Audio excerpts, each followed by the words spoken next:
was a demigod. Part 2. Now where I left off is Zuko had just beaten the zero-pointer and saved Ochako Uraka. He would go back to his house with Aizawa telling Izuku that he definitely made it into Class 1A, with Izuku just smiling happily at his father, saying thank you. Well, his adopted father, as Izuku would then wait 2 weeks, be given his UA uniform by Aizawa, and would then walk into school with Aizawa just around 3 hours early. He would end up sleeping that entire time, as he would then hear the Class 1A classroom door bust open to reveal one person. This would be Ochako Uraga, who would have been arriving pretty early. Izuku would just look up saying hi, and would then go back to sleeping, having been woken up quite early, and would like to catch back the hours of sleep he missed. Now, from there, Uraka would sit next to him, thanking him for saving her from the zero-pointer. He would say it's nothing, as he would then just continue sleeping there, as she would start to poke the flying Nimbus, who was just sitting right next to Izuku. As she would say, "What is this? This orange cloud thing, is this your cork?" Izuku would not even say anything, as he'd just say, "Oh, I don't have a cork, it's just some weird power or something. At least that's what the doctor said." Uraka would just nod very slowly, kind of confused. How can he have power without having a cork? Confusing, but she wouldn't look into it that much. Izuku would continue sleeping there as the rest of the class would pile in, as Aizawa would then come in telling them what they will be doing, which would be a cork apprehension test or assessment test. Izuku would go down getting dressed into his PE uniform, as he would then go to testing site A. This is where Aizawa would held the cork testing grounds. From there, he would throw a ball to Izuku, telling Izuku to throw it as far as possible. From there, Izuku would just put the ball on Nimbus, telling it to fly up into the sky until it reached space, and the ball would just float in the upper atmosphere. To which Aizawa would then just say, "Infinity. Good job, Izuku." From there, the rest of the people would take the test, with Bakugo taking the test, and so on and so forth, being fairly easy. Izuku would end up easily getting first in all of the tests, which would cause a lot of the classmates to ask, "Who is this guy? I mean, he was sleeping when they all arrived there, and now he seems so powerful and awake for someone who just seemed tired and not very standing out, basically." Now, from there, Aizawa would then tell them to go way back to the class, as they are going to be doing just some more paperwork and other stuff so that they can attend UA. From there, they would all do that, as it would basically be like a normal school for around a month, until Aizawa would hand of them a waiver saying that if they get hurt, they're not liable and can't be sued, as they will finally be beginning their hero course classes.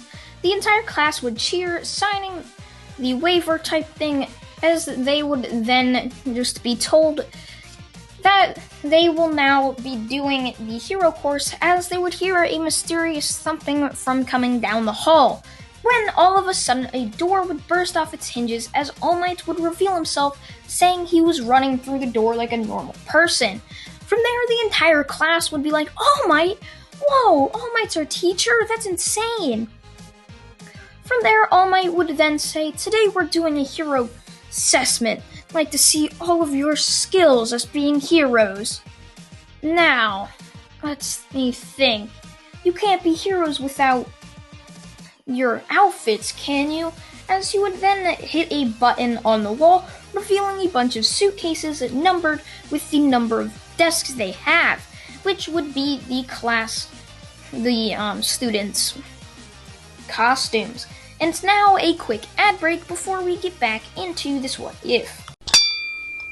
Are you interested in buying yourself some My Hero Academia merch? Some amazing hoodies, shirts with your favorite character on it? From Izuku Midoriya to Shoto Todoroki, Bakugo Katsuki, and Himiko Toga. Go click the link in my description box now and get some awesome discounts from 17% up to 48% off. They offer you free shipping as well. So, what are you waiting for? Link in the description. Now that the ad is over, we can get back into this what if.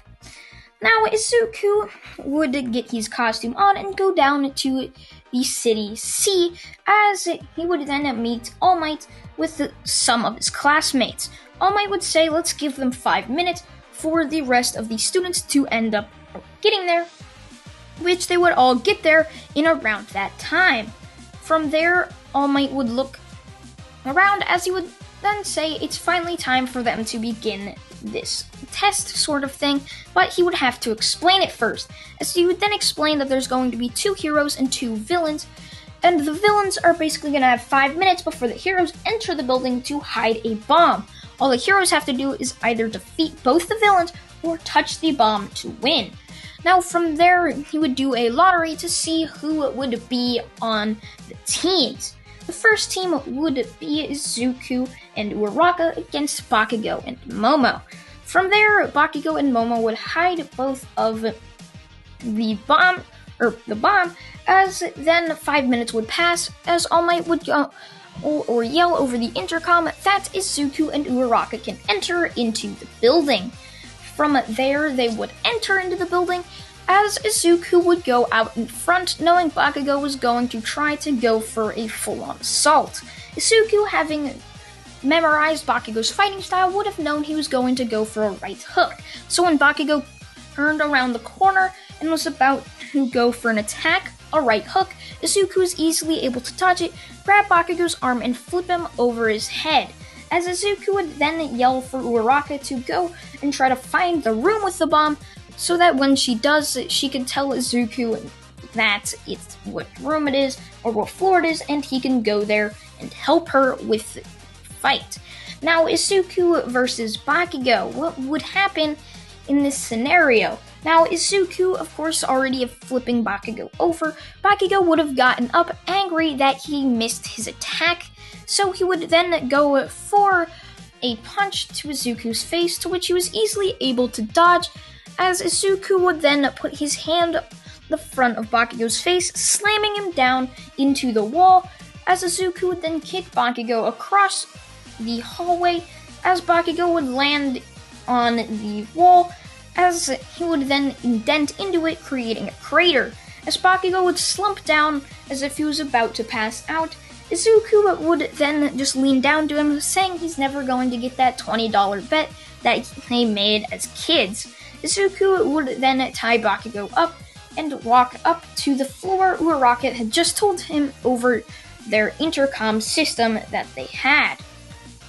Now, if you're wondering why Izuku and Bakugo has this some sort of friendship, it's because they were somewhat friends during school. I mean, Izuku never really liked any of the other people because it's not like he saw them less than others, but he saw them bullying quirkless people, so he just didn't decide to be friends with them. With Bakugo, Izuku saw his potential and wanted Bakugo to change so that Bakugo can become a great hero. That's why he's basically friends with them.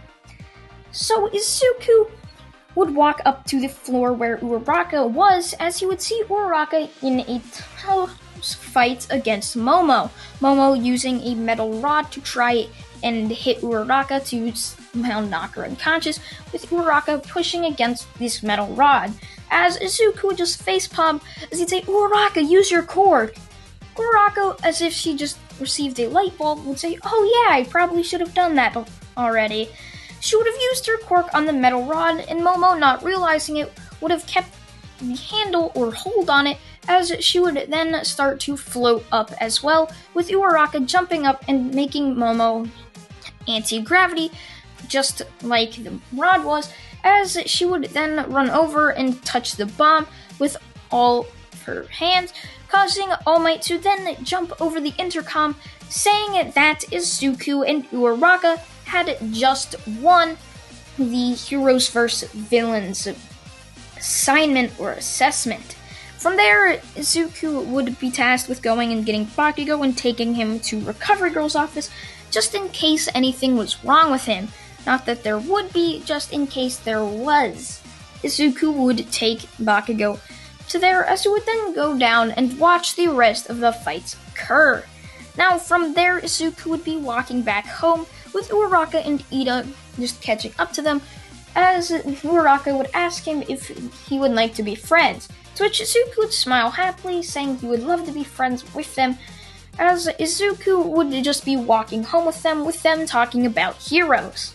Now from there, Izuku would instantly start to feel the ground shake as he'd look up to see somewhat of a chase. Mount Lady chasing this big, weird-looking villain, with Kimono Woods also chasing after them.